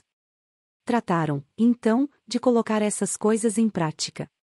Todos nós começamos a pintar com os dedos sobre a mesa da cozinha, minha esposa, Liu, meu outro filho, Bob, e eu mesmo, todos nos divertindo. Dali a pouco Tim apareceu e ficou num canto. Não tardou em pedir para participar. Não primeiro você vai para o jardim de infância aprender a pintar com os dedos, depois vem pintar com a gente. Em seguida, tentando ser entusiástico ao máximo, falei sobre as coisas alistadas em termos que ele pudesse compreender, enfatizei que ele se divertiria a valer no jardim de infância. Na manhã seguinte, para surpresa minha, não fui o primeiro a me pôr fora da cama. Quando desci para a sala, encontrei Tim dormindo sentado numa poltrona. Que está fazendo aqui? Perguntei. Estou esperando a hora de ir para o jardim de infância. Não quero chegar atrasado. O entusiasmo de toda a família despertara em Tim uma disposição que jamais teríamos conseguido através de discussões e ameaças. Amanhã você quer persuadir alguém a fazer alguma coisa. Antes de abordar o assunto, faça a si mesmo a pergunta: como poderei fazer com que ele queira isto?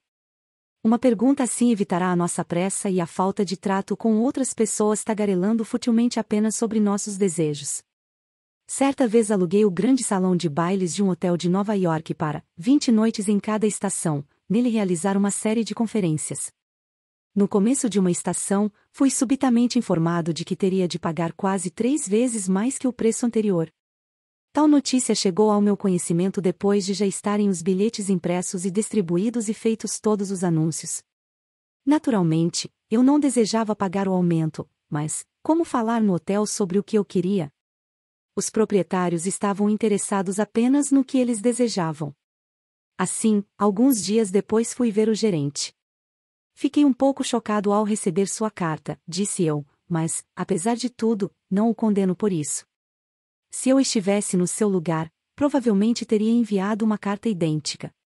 Seu dever como gerente do hotel é conseguir todos os lucros possíveis. Se não fizer isto, pode e deve ser despedido. Agora, deixe-me tomar um pedaço de papel e mostrar-lhe as vantagens e as desvantagens que lhe advirão, se insistir no aumento do aluguel. Tomei então uma folha de papel e tracei uma linha no centro intitulando uma coluna Vantagens e a outra Desvantagens. Escrevi embaixo do título Vantagem as seguintes palavras: Salão de bailes livre.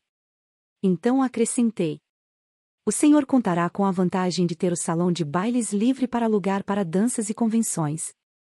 É uma grande vantagem para negócios como este que renderão muito mais do que o senhor pode conseguir com uma série de conferências. Se eu alugo seu salão de bailes durante 20 noites no curso da estação, é certo que isso acarretará a perda de alguns negócios mais rendosos para si. Agora, deixe-me apontar as desvantagens. Primeiro, em vez do aumento de renda obtido de mim, verificar se há um decréscimo. É um fato que o senhor terá que riscar dos seus cálculos, pois eu não posso pagar o aluguel que me está pedindo. Serei obrigado a realizar as minhas conferências em outro local. Há ainda outra desvantagem para o senhor. As conferências atraem uma multidão de gente educada e culta ao seu hotel. É um ótimo anúncio para si, não acha? Por certo, se o senhor gastar $5.000 em anúncios nos jornais jamais conseguirá trazer tanta gente para ver seu hotel, como farão minhas conferências. Não pensa que isso representa algum valor para o hotel? Enquanto falava, escrevi as 2 desvantagens na respectiva coluna e entreguei a folha de papel ao gerente, dizendo: gostaria que o senhor estudasse cuidadosamente as vantagens e desvantagens que advirão para si e depois me enviasse a sua decisão final. No dia seguinte, recebi uma carta, comunicando que o aluguel seria aumentado apenas em 50% e não em 300% como fora proposto. Pense bem. Consegui a redução sem dizer uma palavra sobre o que queria. Falei todo o tempo sobre o que a outra pessoa queria e como consegui-lo. Suponha que eu tivesse feito o que é natural e humano, que tivesse entrado furioso no gabinete do gerente e lhe dissesse: Que significa este aumento de 300% quando o senhor sabe que já estou com os bilhetes de entrada distribuídos e todos os anúncios feitos? 300%. Ridículo. Absurdo. Não pagarei. Que aconteceria? Uma discussão teria sido iniciada aumentando a ira, a tensão e as explosões, e todos sabem como terminam as discussões. Mesmo que eu tivesse convencido do erro, o seu amor próprio não permitiria que voltasse atrás e me fizesse a concessão. Eis aqui um dos melhores conselhos já dados sobre a fina arte das relações humanas. Se há algum segredo de sucesso, disse Henry Ford, consiste ele na habilidade de apreender o ponto de vista da outra pessoa e ver as coisas tão bem pelo golo dela como pelo seu. A afirmação é tão verdadeira, que vou repeti-la. Se há algum segredo de sucesso, consiste ele na habilidade de apreender o ponto de vista da outra pessoa e ver as coisas tão bem pelo ângulo dela como pelo seu. Esta verdade é tão simples, tão evidente que todos os homens deviam conhecê-la imediatamente. E, entretanto, ignoram-na 90% das pessoas em 90% das vezes. Um exemplo? Examine as cartas que chegarem amanhã à sua mesa de trabalho e verá que a maioria delas viola os mais rudimentares princípios do bom senso. Tomemos, por exemplo, uma carta escrita pelo chefe do departamento de rádio de uma agência de publicidade. Esta carta, ou melhor, esta circular, foi dirigida a cada um dos diretores das estações de rádio de todo o país. Darei, entre parênteses, meus comentários para cada parágrafo. Sr. John Blank Blanville. Indiana. Caro Sr. Blank. A companhia deseja conservar a liderança que sempre ocupou nos domínios da publicidade radiofônica. Quem cuida dos desejos da sua companhia? Ando preocupado com os meus próprios problemas. O banco recusa renovar a hipoteca da casa, os gafanhotos destroem toda a plantação, o mercado de títulos caiu ontem, perdi o trem esta manhã. O médico disse-me que estou com uma pressão arterial muito alta, ando neurastênico, tenho caspa, não fui convidado para a festa da casa de John, ontem à noite. E o que acontece ao chegar aqui? Vim para o escritório preocupado, abro a minha correspondência, e eis um gaiato lá de Nova York a aborrecer-me com os seus projetos e desejos. Bah! Se pelo menos compreendesse a impressão causada pela carta que me dirigiu, abandonaria o negócio de publicidade e iniciaria o fabrico de carrapaticida para carneiro. Foi a publicidade nacional, difundida pelos nossos associados, que possibilitou a base do primeiro trabalho completo sobre publicidade neste gênero. Desde então nossos programas, cuidadosamente elaborados, fizeram com que permanecêssemos no alto, acima de quaisquer outras agências, isto há vários anos seguidos. Ó Senhor, está bem. A casa é a mais rica e a mais poderosa. Muito bem, no alto, não está. Que tem nisso? O Senhor poderia ser tão poderoso como os dirigentes da General Motors, da General Electric e do Estado-Maior do Exército Americano, todos juntos. Se o Senhor tivesse mais inteligência que um beija-flor, compreenderia que estou interessado em saber quão grande eu sou e não quão grande é o Senhor. Todas essas alusões aos seus extraordinários sucessos fizeram com que eu me sentisse pequeno e sem importância. Desejamos oferecer aos nossos clientes os últimos empreendimentos concernentes às diversas estações transmissoras. Ó Senhor deseja. O Senhor deseja. O Senhor é um asno incontestável. Não me interessa o que o Senhor deseja, o que o presidente deste país deseja.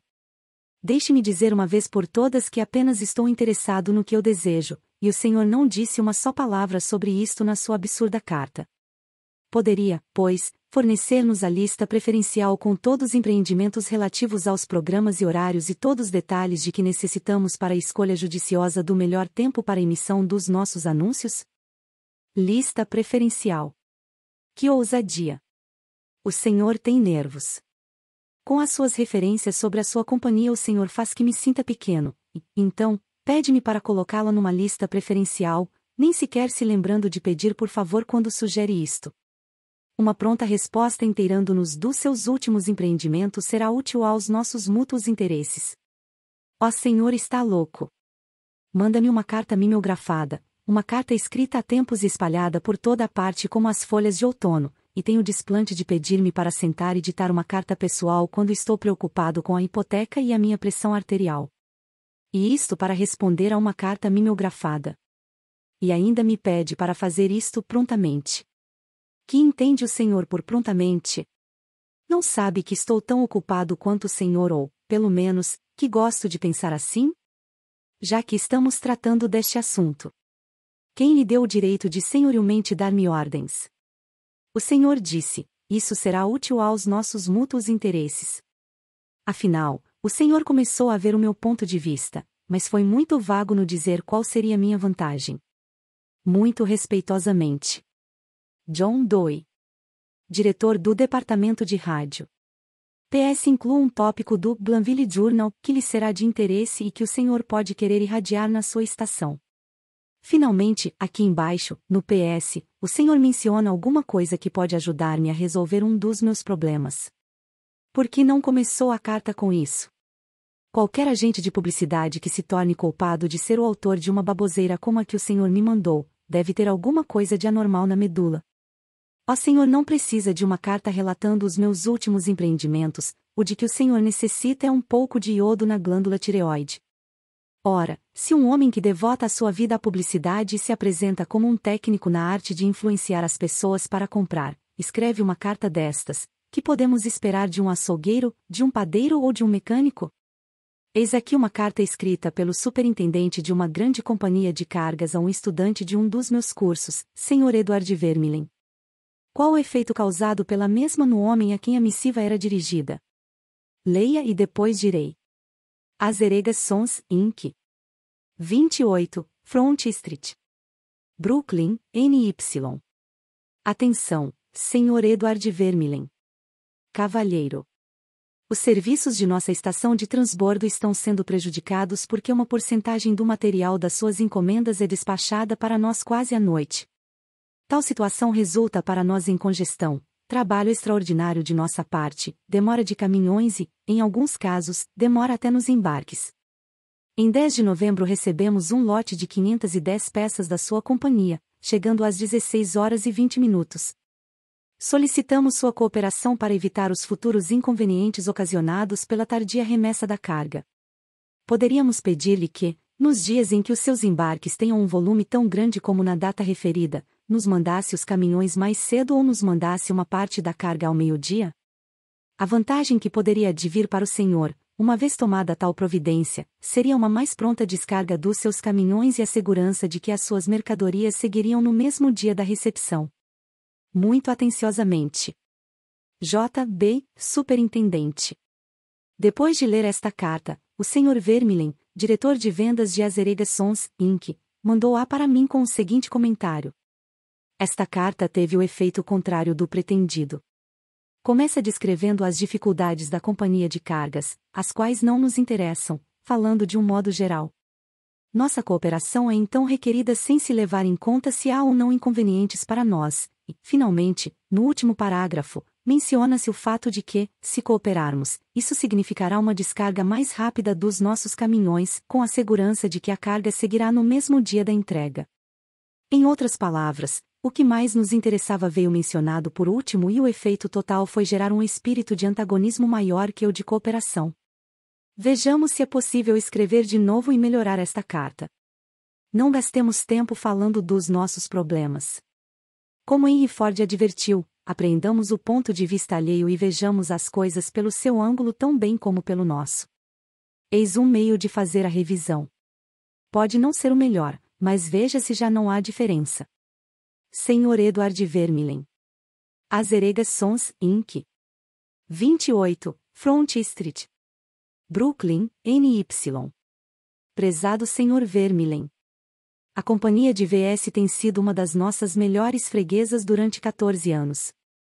Naturalmente estamos muito gratos pela preferência e temos o máximo interesse em dar-lhe mais rápido e mais eficiente serviço que bem merece. Entretanto, custa-nos confessar que tal coisa não é possível quando seus caminhões nos trouxerem grandes carregamentos, quase ao anoitecer, como aconteceu no dia 10 de novembro último.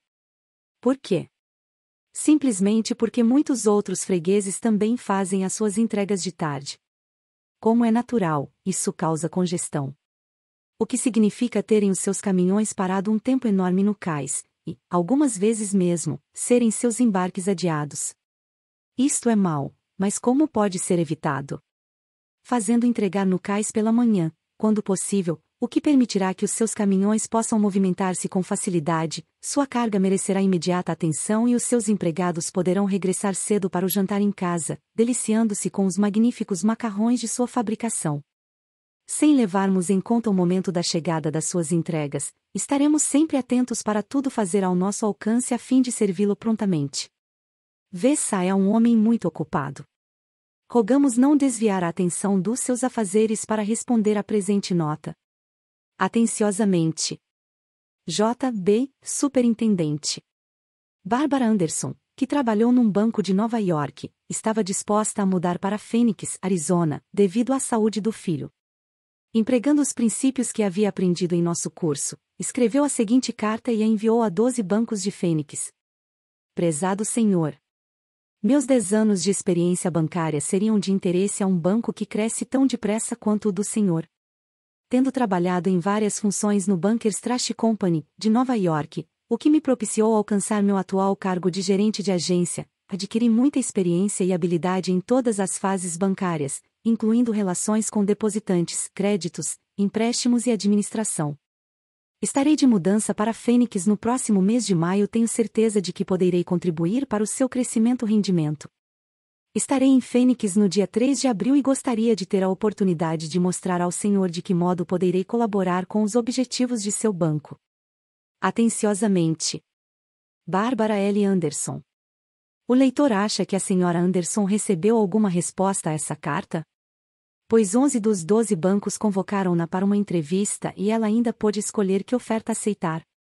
Mas por quê? A senhora Anderson não mencionou o que ela queria, mas escreveu de que modo poderia ser útil, enfocando não as necessidades dela, mas as deles. Milhares de vendedores estão enchendo as ruas hoje, fatigados, desanimados e mal pagos. Por quê? Exclusivamente porque estão sempre pensando apenas no que eles querem. Não compreendem que nem você nem eu queremos comprar coisa alguma. Se o quiséssemos, sairíamos e compraríamos. Mas nós ambos estamos eternamente interessados na solução dos nossos problemas. E, se um vendedor é capaz de mostrar-nos como seus serviços ou suas mercadorias podem ajudar-nos a resolver nossos problemas, não necessita vender-nos coisa alguma. Nós compraremos. E todo freguês gosta de sentir que está comprando nunca que lhe estão vendendo. Apesar disso, muitos homens passam a vida vendendo, sem olhar as coisas pelo ângulo do freguês. Por exemplo, resido em Forest Hills, uma pequena comunidade de casas particulares, no centro da grande Nova York. Um dia ia eu apressado para a estação quando me encontrei com um corretor de bens imóveis que tinha comprado e vendido propriedades naquela região por muitos anos. Conhecia bem Forest Hills e por isso, precipitadamente, lhe perguntei se o estuque de minha casa era feito com tela metálica ou com telhas ocas. Disse-me que não sabia e declarou-me o que eu já sabia, que podia ter uma informação segura procurando a Forest Hills Garden Association. Na manhã seguinte recebi uma carta sua. Trazia-me a informação pedida? Podia tê-la conseguido em 60 segundos com um telefonema. Mas não o fez. Disse-me novamente que eu podia ter a informação telefonando e aproveitou o ensejo para pedir-me que lhe desse a preferência de meu seguro. Não estava interessado em ajudar-me. Estava interessado apenas em ajudar-se. J. Howard Lucas, de Birmingham, Alabama, conta como 2 vendedores de uma mesma companhia lidaram com o mesmo tipo de situação. Ele relatou: muitos anos atrás, eu trabalhava numa pequena companhia como administrador de pessoal. Próximo de nós, estavam instalados os escritórios de uma grande companhia de seguros. A empresa determinava zonas de trabalho aos corretores e 2 deles se encarregaram da nossa companhia. Vou chamá-los de Cal e John. Certa manhã, Cal apareceu no meu escritório e por acaso mencionou que sua companhia tinha acabado de introduzir no mercado uma nova apólice de seguro de vida para executivos. Achava que talvez estivéssemos interessados ou poderíamos nos interessar e que voltaria mais tarde, tão logo dispusesse de maiores detalhes sobre o seguro. No mesmo dia, John nos viu andando no passeio, enquanto voltávamos de um intervalo para um cafezinho, e gritou: Ei, Sr. Lucas, espere aí, tenho uma grande novidade para vocês.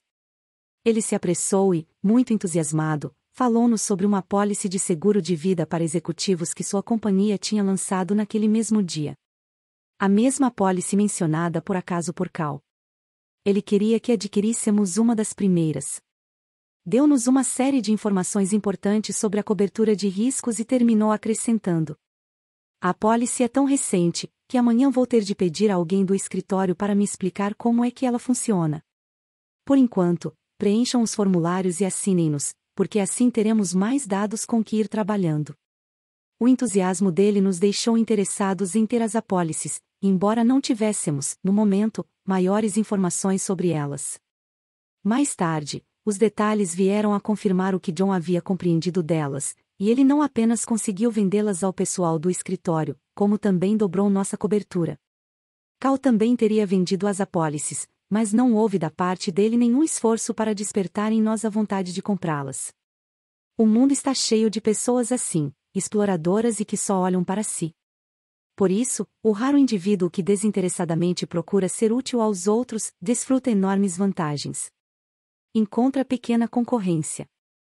Owen D. Young disse: o homem que pode colocar-se no lugar de outros homens, que pode compreender as maquinações dos seus cérebros, não precisa ter preocupações acerca do que lhe reserva o futuro.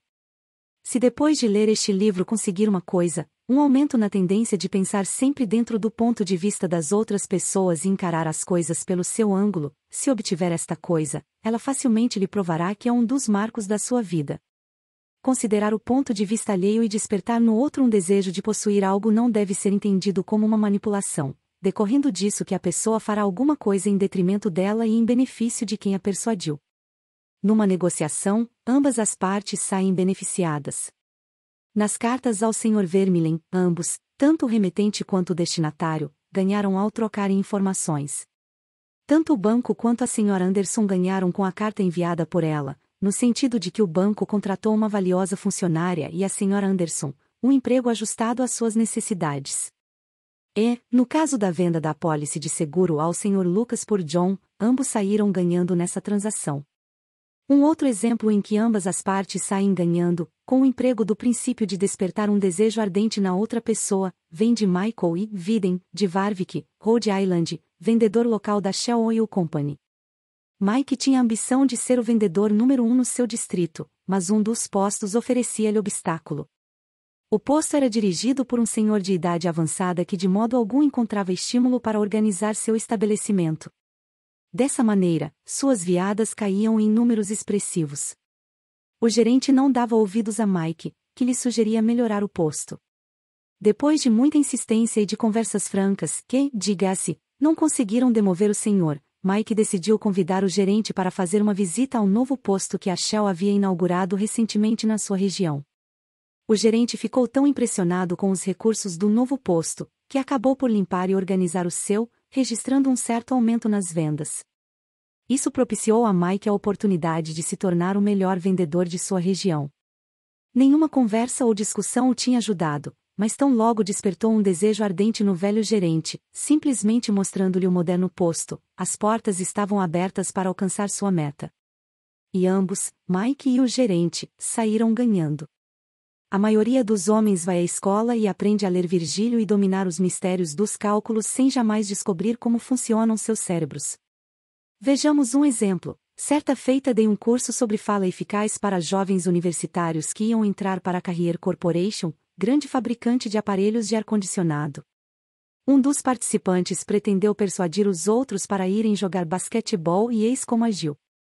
Quero que vocês venham jogar basquetebol. Gosto muito desse jogo, mas as poucas vezes que tenho ido ao ginásio não encontrei número suficiente de pessoas para formar uma partida. 2 ou 3 de nós passamos parte da noite passada jogando a bola de um para outro, e eu saí com equimose numa das vistas. Desejo que vocês, rapazes, venham amanhã à noite. Eu quero jogar basquetebol. Falou ele sobre alguma coisa que você queria? Você não quer ir para o ginásio a que ninguém vai, não é?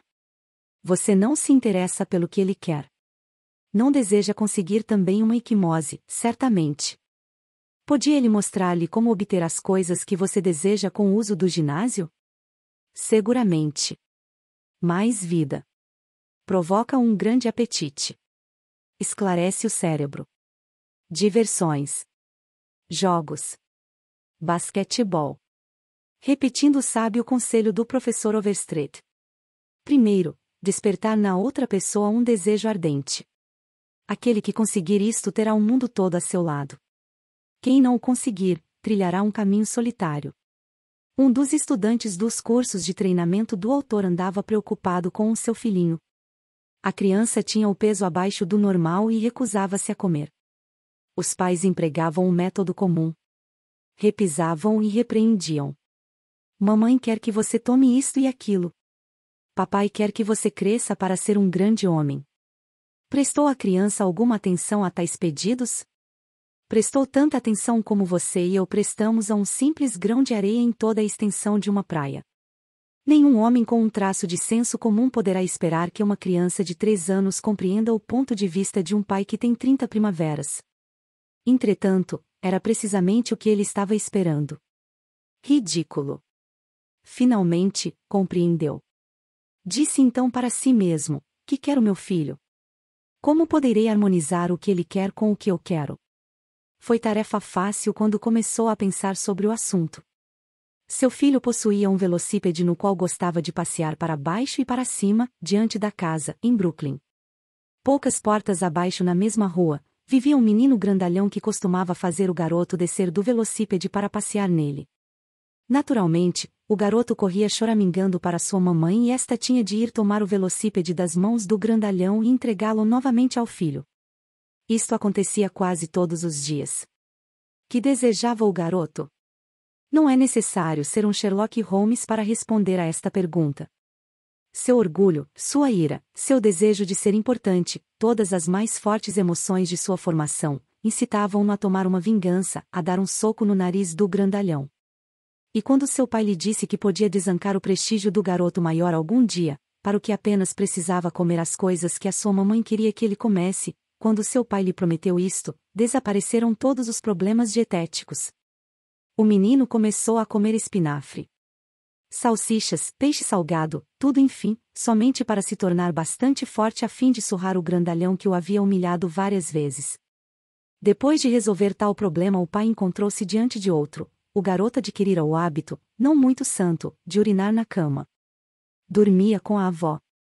Pela manhã esta despertava e, sentindo o lençol molhado, dizia: "Veja, Johnny, o que você fez novamente esta noite." Ele por certo respondia: "Não, eu não fiz isso. Foi a senhora quem fez." Repreensões, castigos, humilhações, admoestações reiteradas de que sua mamãe não queria que ele fizesse aquilo, nenhum desses processos fez com que a cama de Johnny amanhecesse seca. Perguntavam-se os pais: como conseguiremos fazer com que este garoto não mais urine na cama? Quais eram os seus desejos? Primeiro, queria usar pijama como papai, ao invés de camisa de dormir como a avó. Esta, que já estava farta daquilo, ofereceu-se para comprar um pijama caso Johnny não urinasse mais na cama. Segundo, queria possuir a sua cama própria. A avó também não fez objeções. Sua mãe o levou a uma loja no Brooklyn, e, piscando os olhos para a vendedora, disse-lhe: "Este pequeno cavalheiro pretende fazer algumas compras." A vendedora fê-lo sentir-se muito importante, perguntando: "Que poderei mostrar-lhe, jovem?" O garoto tornou-se um par de polegadas mais alto e respondeu: "Desejo comprar uma cama para mim." Quando lhe foi mostrada uma que a mamãe queria que fosse comprada, ela piscou os olhos novamente para a vendedora e o garoto acabou convencido de que devia comprá-la. A cama foi entregue no dia seguinte, à noite, quando o papai chegou à casa, o garoto foi recebê-lo à porta gritando: "Papai! Papai! Venha ao meu quarto ver a minha cama que eu comprei." O pai, olhando a cama, obedeceu ao conselho de Charles Schwab, foi sincero na aprovação e pródigo no elogio.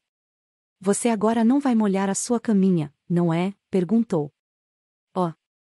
Não, não. Eu não urinarei na minha cama." O garoto fez a promessa, envolvendo seu orgulho. Era a sua cama. Ele e apenas ele havia comprado. E estava agora usando o pijama como um homenzinho. Queria proceder, pois, como um homem.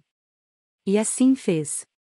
Um outro pai, K.T. Dutchan, engenheiro especialista em telefones e estudante do meu curso, não conseguia que a sua filhinha de 3 anos de idade se alimentasse pela manhã. Todos os métodos usuais de repreensões, ameaças, castigos, redundaram em fracasso. Então os pais perguntaram a si mesmos: como poderemos fazer com que ela queira isto? A garotinha gostava de imitar a mamãe, para se sentir maior e crescer. Assim, certa manhã os pais a colocaram numa cadeira e deixaram que ela mesma preparasse a sua alimentação. Justamente no momento psicológico, tendo o pai entrado na cozinha quando ela estava fazendo os preparativos, a menina exclamou: "Oh, olhe, papai, hoje eu mesma estou preparando o meu mingau de aveia." Neste dia comeu 2 pratos de cereais sem a menor coação, pois estava interessada. Havia se sentido importante no fazer sua alimentação matinal, encontrou seu meio de autoexpressão. William Winter frisou certa feita que a autoexpressão é uma necessidade dominante da natureza humana. Por que não podemos nós empregar a mesma psicologia nos negócios? Quando temos uma ideia brilhante, em vez de apresentá-la a outra pessoa como nossa, por que não a deixamos cozinhar e misturar a ideia? Essa pessoa vai encará-la como sendo dela mesma, gostará e comerá 2 pratos da nossa ideia. Lembre-se. Primeiro, despertar na outra pessoa um ardente desejo. Aquele que conseguir isto, terá o mundo ao seu lado. Quem não o conseguir trilhará um caminho solitário. Princípio 3: desperte na outra pessoa um ardente desejo. Resumo. Técnicas fundamentais para tratar com as pessoas. Princípio 1: não critique, não condene, não se queixe. Princípio 2: faça um elogio honesto e sincero. Princípio 3: desperte na outra pessoa um ardente desejo.